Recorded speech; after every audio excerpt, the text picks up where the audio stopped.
Assalamualaikum warahmatullahi wabarakatuh. Bismillahirrahmanirrahim.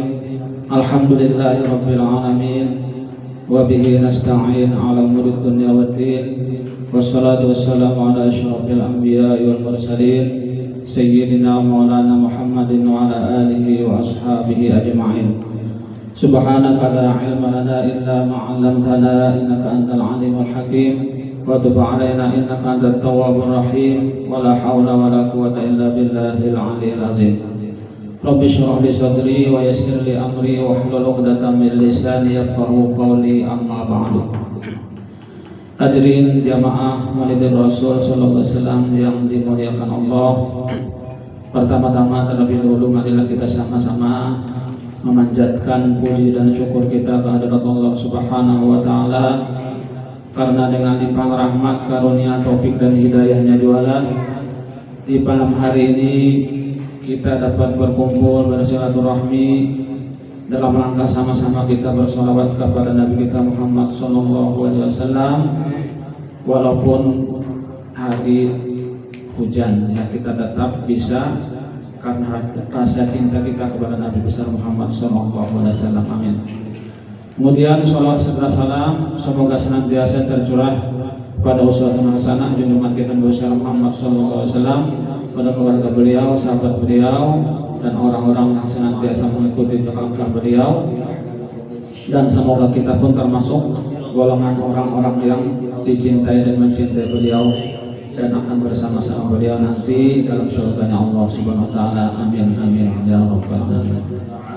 Malam hari ini kita kembali menyambung pelajaran kita tentang sifat-sifat Allah yang wajib, itu ada 20. Yang kelima, sifat Allah qiyamuhu ta'ala binafsi. Artinya berdiri Allah Ta'ala dengan sendirinya. Berdiri Allah Ta'ala dengan sendirinya. Lawannya ikhtiyajuhu ila ghairihi. Artinya berkehendak ia kepada yang lainnya. Itu lawannya. Wajib Allah Ta'ala berdiri dengan sendirinya. Mustahil berkehendak ia kepada lainnya. Adapun makna berdiri Allah Ta'ala dengan sendirinya yaitu dua makna. Pertama, tiada berkehendak ia kepada mahal atau zat yang berdiri ia Allah dengan zat. Kedua, tiada berkehendak ia kepada mukhassis, yaitu yang menjadikan akan dia. Dalilnya atas yang demikian itu, satu, kalau sekiranya Allah Ta'ala berkehendak kepada zat, tempat berdirinya niscaya adalah ia Allah Ta'ala itu sifat, ya kan, karena berkehendak kepada zat. Karena tiada ada yang berkehendak kepada zat melainkan sifat. Karena bermula zat, tiada berkehendak ia kepada zat yang lain, ya, tempat berdirinya. Misalnya pada yang baharu, umpamanya putih atau hitam, lihatlah, bisakah ia berdiri sendirinya? Tentu tidak. Berkehendak ia kepada zat lain tempat berdirinya, ya, seperti zat kain atau kayu, maka dinamakan itu putih atau hitam, itu namanya sifat. Jadi kayu itu adalah zat untuk berdirinya sifat tadi. Kain atau kayu itu zat, ya kan? Dan kalau adalah Allah Ta'ala bersifat, kalau Allah Ta'ala adalah sifat, niscaya tiada bersifat ia dengan sifat ma'ani dan ma'nawiyah. Tetapi tiada bersifat Allah dengan keduanya itu mustahil, karena cukup dalil-dalil yang menunjuki wajib bersifat Allah Ta'ala akan kedua sifat itu. Jadi wajiblah Allah Ta'ala itu zat, bukannya sifat. Ya, Daud 2 Kalau sekiranya berkehendak Allah kepada mukhasis, yakni yang menjadikan akan dia, niscaya adalah ia baharu, dan yaitu batal atau batil, karena cukup dalil wajib kitabnya Allah Ta'ala.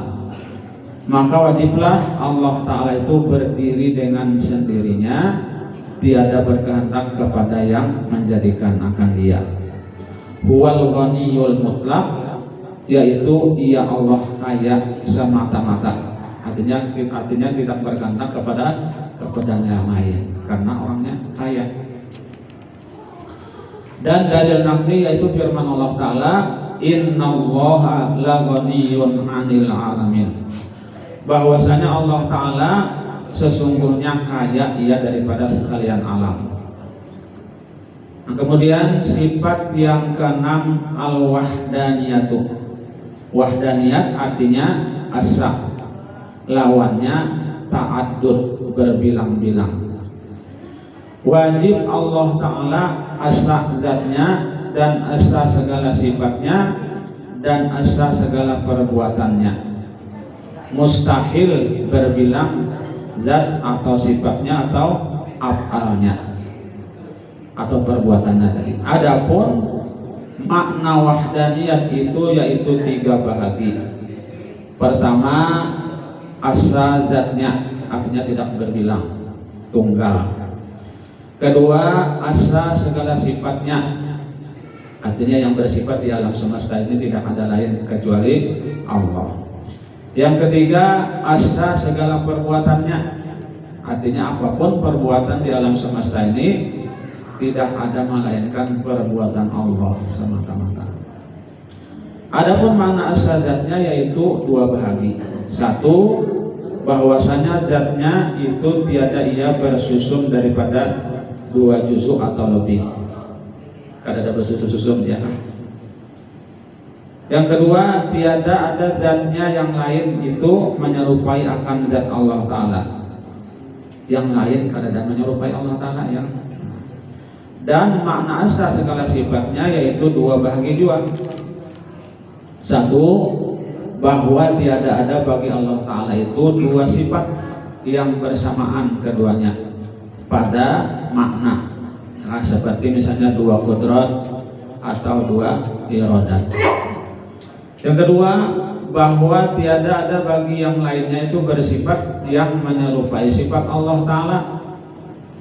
Dan makna asa pada segala perbuatannya yaitu bahwasanya tiada ada daripada makhluk ini perbuatan hanya sekaliannya itu Allah Ta'ala, yakni tiada ada yang menjadikan apa jua barang atau apa jua perbuatan, hanya Allah yang menjadikannya dengan kudrat dan iradatnya. Firman Allah Ta'ala, wallahu khalaqakum wa ma ta'malun wa ma ta'lamun. Wallahu khalaqakum wa ma ta'malun. Allah lah yang menjadikan kamu dan apa jua yang kamu perbuat. Itu dalilnya ya. Jadi seluruh yang di alam semesta ini perbuatan hanya perbuatan Allah. Allah yang menjadikan kita, dan perbuatan kita pun Allah yang menjadikannya. Dan perbuatan kamu tiada ada yang mensyarikati akan dia. Allah menjadikan akan dia atau meniadakan sesuatu oleh apa jua pun. Maka bermula matahari dan bulan dan air dan angin dan api dan pisau dan lain-lain, tiada jenis memberi bekas baginya itu ya kan? Kada memberi bekas kita pada sesuatu yang disertainya, dan tiada memberi bekas bagi makanan itu pada mengenyangkan, dan tiada bagi pisau pada memutuskan, dan tiada bagi air pada menghilangkan dahaga, dan lain-lainnya. Bagaimana i'tiqad kita, maka barang yang telah jatuh pada kita didapat kenyang ketika akan dimakan ya kan? Didapat hangus ketika tersentuh api, didapat putus atau potong ketika tersentuh pisau dan lain-lainnya. Maka itikad kita tetap bahwa yang menjadikan makanan dan api dan pisau dan segala perbuatan yaitu Allah Ta'ala, dan menjadikan tersentuhnya dan kenyangnya, hangusnya dan lukanya Allah Ta'ala juga semata-mata yang menjadikan itu. Tiada ada disertai yang lainnya.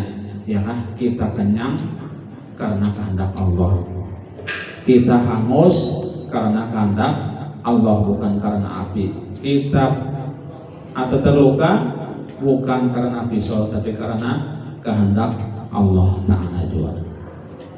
Nah, kita sampai di sini dulu yang dapat disampaikan. Mudah-mudahan sedikit banyak ada manfaatnya,